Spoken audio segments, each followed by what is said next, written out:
Baik, Assalamualaikum warahmatullahi wabarakatuh. Apa kabar para siswaku sekalian dimanapun Anda berada? Senang sekali saya Heri Nurdiansyah akan kembali memaparkan materi tentang iman kepada kitab-kitab Allah. Sebelumnya telah disampaikan tentang pengertian iman kepada kitab-kitab Allah. Baik, kita mulai saja pembahasan tentang iman kepada kitab-kitab Allah. Subjudulnya yakni pentingnya beriman kepada kitab-kitab Allah. Saya mau cerita sedikit. Ketika saya belum punya handphone, sedangkan handphone itu merupakan salah satu sarana untuk berkomunikasi antar teman, baik yang dekat maupun yang jauh.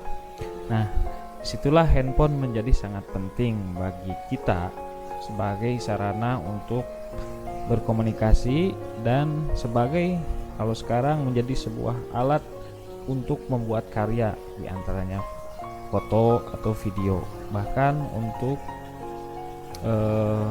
berjualan pun sekarang sudah menggunakan handphone. Handphone sekarang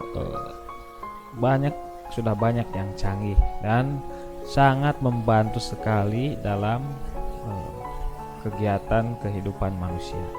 Nah, ketika kita membeli handphone, tentunya di situ kita dikasih buku petunjuk. Nah, kita baca buku petunjuk itu sampai tuntas agar kita bisa menggunakan handphone itu secara maksimal ya.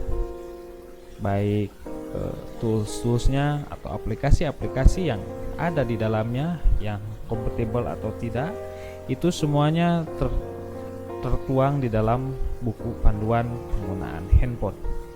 Nah, dari acuan buku penggunaan handphone ini kita setidaknya tahu bagaimana cara mengoperasikan handphone yang baik dan benar.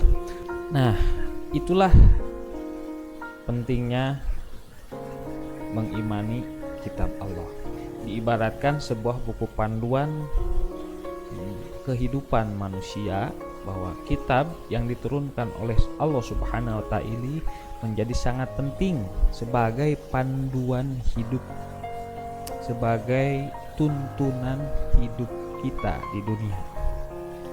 Nah, ada contoh lain ketika saya mengikuti kegiatan pramuka, tentunya ada sesi namanya perjalanan.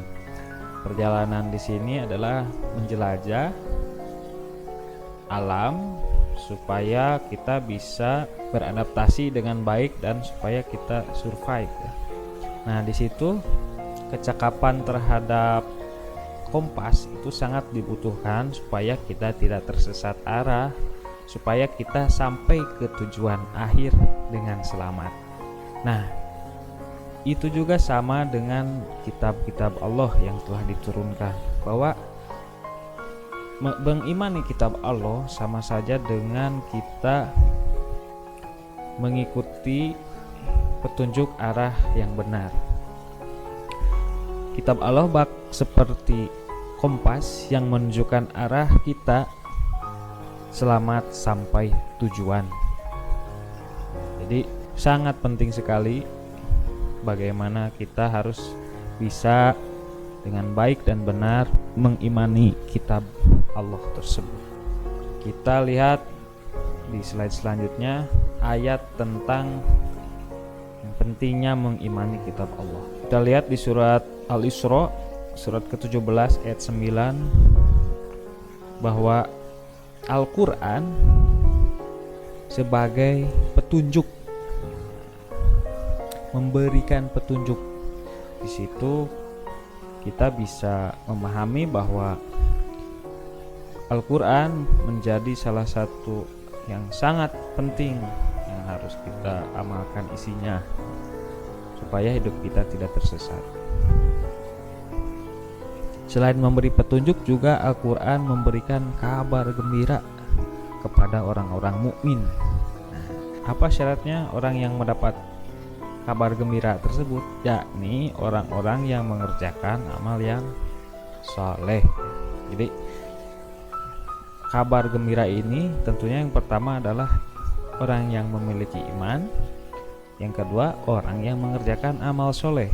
Tentunya kabar gembira ini adalah surganya Allah Subhanahu wa Ta'ala. Nah, jadi salah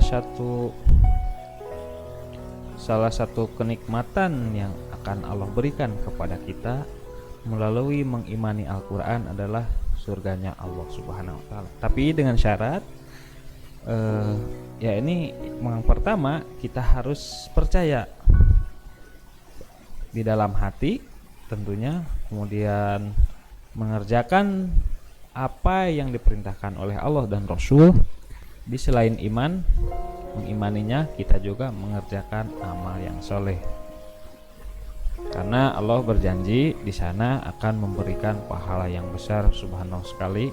Semoga kita orang-orang yang termasuk orang yang selalu mengerjakan amal soleh ya. Selanjutnya itu tadi ayat tentang pentingnya mengimani Al-Quran. Nah, mari kita ambil contoh-contoh dari para sahabat, bagaimana mereka mengamalkan Al-Quran di dalam kehidupan sehari-hari. Yang pertama, meyakini dan mengimani secara mendalam aspek akidah yang tertera dalam kitabullah. Yang kedua, mematuhi segala perintah dan larangannya. Dalam Al-Quran terdapat banyak sekali apa yang harus dikerjakan dan apa yang tidak boleh dikerjakan ya.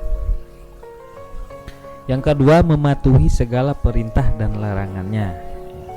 Di dalam Al-Quran sendiri terdapat banyak sekali perintah-perintah Allah dan larangan-larangannya, sehingga kita wajib untuk mematuhinya, baik apa yang diperintahkan maupun yang dilarang. Sholat, puasa, zakat merupakan salah satu perintah Allah yang harus kita kerjakan, yang juga termaktub dalam Al-Quran. Dan larangannya termasuk perbuatan maksiat ya, seperti berzudi, berzina dan lain-lain, itu mari kita jauhi dan serta mempraktikkan dalam kehidupan sehari-hari ya, baik di lingkungan pribadi maupun masyarakat. Sebelum kita mengajak orang lain, mari kita mempraktekkan terhadap diri sendiri terlebih dahulu dan rasakan manfaatnya. Setelah itu kita bersama-sama mengajak orang lain untuk mempraktekkan dan mematuhi segala isi dan aspek yang ada di dalam Al-Quran. Yang selanjutnya, yang ketiga, setiap waktu selalu melakukan muhasabah atau introspeksi diri ya.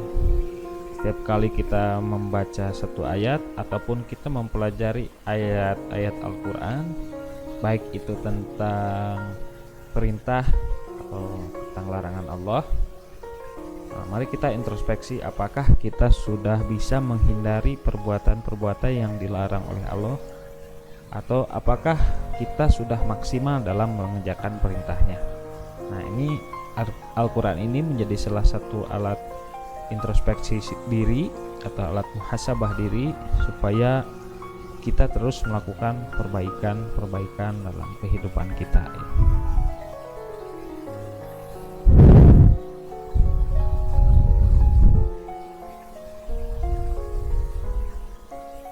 Nah, itu dia tadi pemaparan sedikit tentang bagaimana pentingnya mengimani Al-Quran dan pengamalan-pengamalan lainnya yang diamalkan oleh para sahabat Nabi. Terus silahkan kita mulai kerjakan, kita mulai amalkan seperti apa yang telah diamalkan oleh Rasul sendiri sampai sahabat-sahabatnya, sampai ke para ulama. Mari kita amalkan bersama-sama apa yang ada di dalam Al-Quran ya. Tentunya Al-Quran ini memiliki karisma tersendiri ya. Nah, pertanyaannya adalah apa dampak yang dirasakan setelah membaca Al-Quran dan mengamalkannya. Dampak di sini apakah kita merasa kurang puas terhadap apa yang sudah kita kerjakan, atau malah membuat hati ini lebih lapang dan gembira ketika setelah membaca Al-Quran. Silahkan para siswa untuk sering-sering membaca Al-Quran dan sering-sering berintrospeksi diri. Apa dampak yang dirasakan ketika kalian sering membaca Al-Quran, dan apa dampak yang kalian rasakan ketika kalian jarang membaca Al-Quran. Itu pasti akan ada perbedaannya. Silakan itu dibaca Quran setiap hari sebagai amal ibadah kita. Niatkan diri hanya beribadah kepada Allah Subhanahu wa Ta'ala dengan membaca Al-Quran, supaya hidup kita ini menjadi lebih tentram, damai, dan selalu diberkahi oleh Allah Subhanahu wa Ta'ala. Demikian sedikit yang bisa saya sampaikan. Mudah-mudahan ada manfaatnya. Kalau ada kekurangan dari saya, mohon maaf. Apabila ada kritik dan saran, silahkan menulis di kolom komentar. Terima kasih atas perhatiannya. Wabillahi taufiq wal hidayah. Wassalamualaikum warahmatullahi wabarakatuh.